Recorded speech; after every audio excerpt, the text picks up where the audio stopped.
Assalamualaikum warahmatullahi wabarakatuh. Selamat datang kembali di channelnya Anjay. Jangan lupa nyalakan alarmnya, agar tak kesiangan bangun pagi.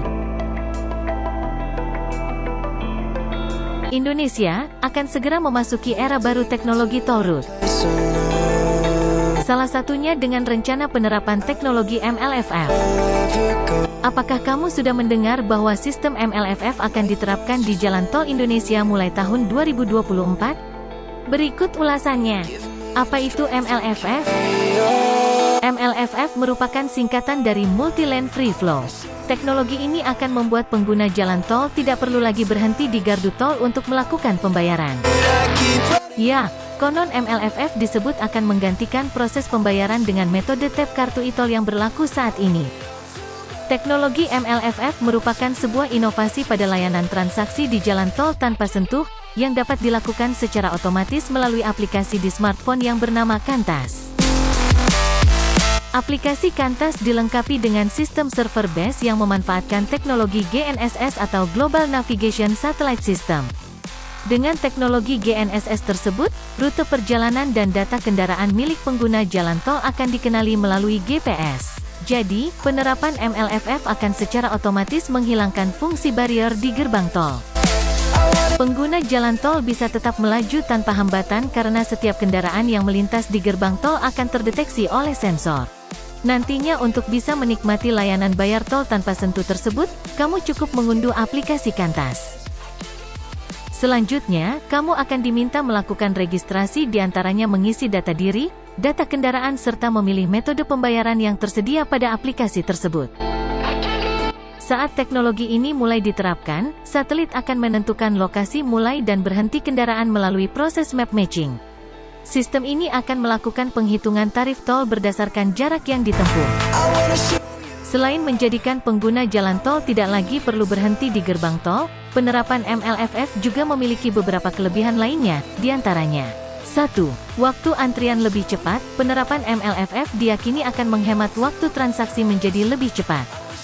Diketahui transaksi di gerbang tol menggunakan pembayaran manual atau cash membutuhkan waktu sekitar 10 detik, sedangkan pembayaran menggunakan kartu e-tol membutuhkan waktu sekitar 4 detik. Di sisi lain, karena tidak perlu berhenti di gerbang tol lagi, maka transaksi di gerbang tol melalui MLFF menjadi 0 detik. Capaian waktu tersebut secara otomatis akan mengurangi kepadatan di depan gerbang tol. 2.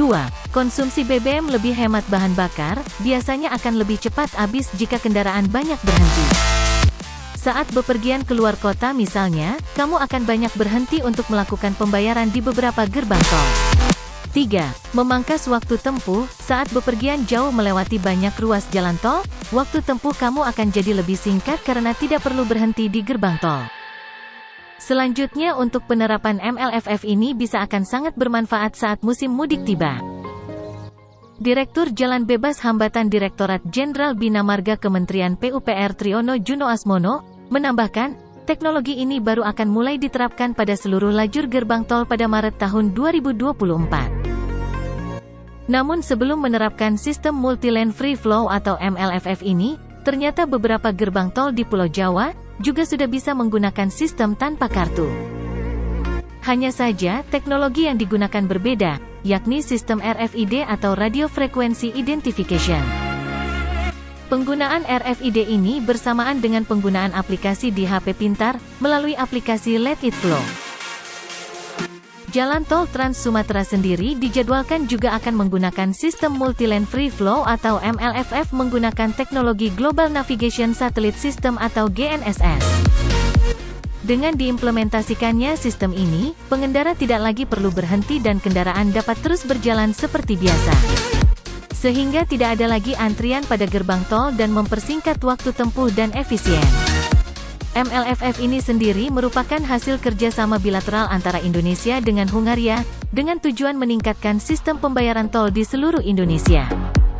Proyek ini diinisiasi pada saat kunjungan Perdana Menteri Hungaria, Viktor Orbán ke Indonesia pada 2016 lalu. Pemerintah Hungaria berinvestasi 100% dari proyek ini dengan nilai investasi sebesar 4,5 triliun rupiah dalam bentuk kerjasama pemerintah dan badan usaha atau KPBU.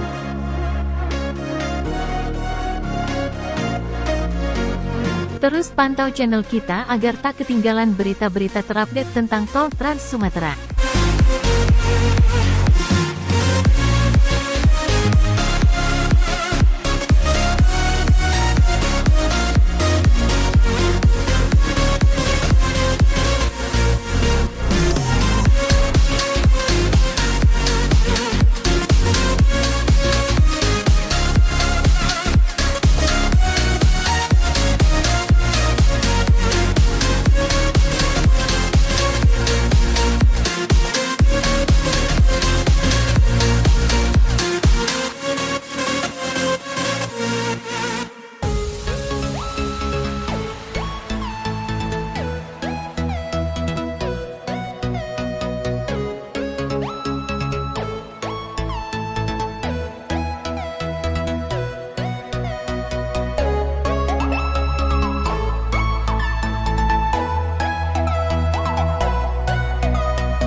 Terima kasih telah menonton.